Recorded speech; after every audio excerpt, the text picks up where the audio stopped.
Зять Мирзияева приобрел 75% акций Узкарт. Туркменистан. Продукты теперь по карточкам. Коронавирус в Таджикистане. Сотни жертв. Старший зять президента Шавката Мирзияева Айбек Турсунов приобрел 75% акций бренда Узкарт. Об этом пишет радио Азадлик со ссылкой на единый государственный регистр предприятий и организаций. Согласно открытой базе данных в ООО «Единый общереспубликанский процессинговый центр» ЕОПЦ бренд Узкарт произошла смена учредителя. Владельцем 75% доли в уставном фонде Узкарт стал Айбек Турсунов, а также ранее сообщалось, что компания Промадик Инвест, 95% акций которой принадлежит Ойбеку Турсунову, приобрела 36% акций Капиталбанка. Напомним, Узкарт – это бренд единого общереспубликанского процессингового центра.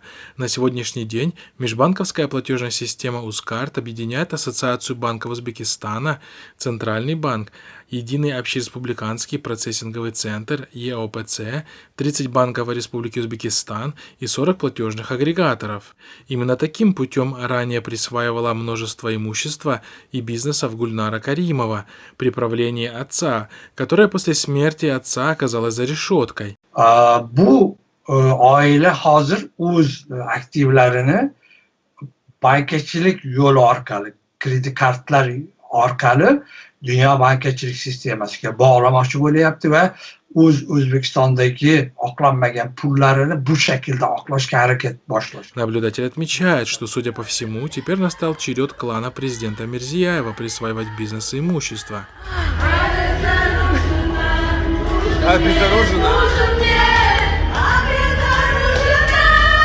Причем не исключается, что это продлится ровно до тех пор, пока Мирзияев будет оставаться у власти, после чего уже по традиции близких Мирзияева, вероятно, обвинят в коррупции и незаконном присвоении средств со всеми вытекающими последствиями. Chunki oldingi metodlar bilan nakit pullarni chet elga olib chiqish, offshorlar orqali pullarni oqlash Karimov davrida fosh qilindi va keyinchalik hozirgacha fosh qilinib kelyapti.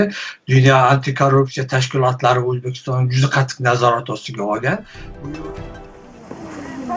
С конца апреля в государственных магазинах города Балканабата, Туркменистана, продукты отпускаются строго по карточкам. Об этом сообщает издание Turkmen News. Издательство рассказывает, как работает эта система. Владелец квартиры или дома идет в местное домоуправление с тетрадью и паспортами прописанных там членов семьи. А работник домоуправления проверяет подлинность документов и приклеивает к внутренней стороне тетради листок с указанием личных данных, адреса и количества прописанных людей, а также номер магазина, к которому семья будет приписана. Продуктовая карточка действует полгода, затем ее нужно будет обновить. К одному государственному магазину приписывает население 3-4 кварталов Балканабата. Карточная система введена с целью экономии продуктов, отпускаемых по государственным ценам.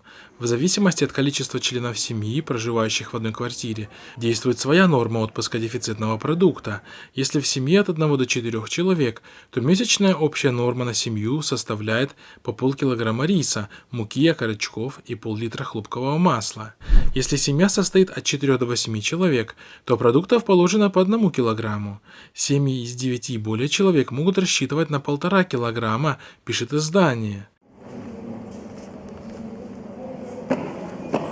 Следует напомнить, что дефицит основных продовольственных товаров в Туркменистане стал ощутим еще в 2017 году.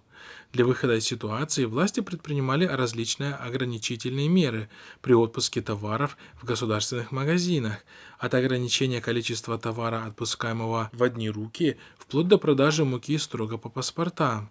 Но, как видим, все эти меры не принесли каких-либо позитивных результатов.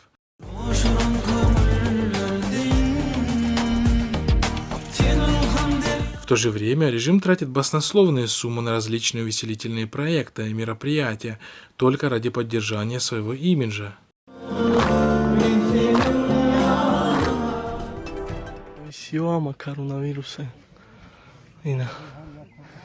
В таджикском сегменте социальных сетей опубликовано видео, на котором заснято одно из кладбищ на юге Таджикистана со свежими захоронениями, покрытыми полиэтиленовой пленкой.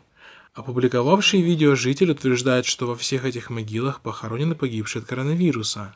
На видеозаписи зафиксировано несколько десятков таких захоронений.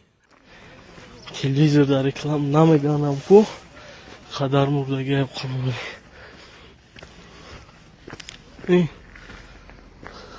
В то же время, по официальным данным Минздрава Таджикистана, на вечер 14 мая за последние сутки в стране выявлено 106 новых случаев заражения коронавирусом и 6 новых случаев смерти пациентов от этого вируса.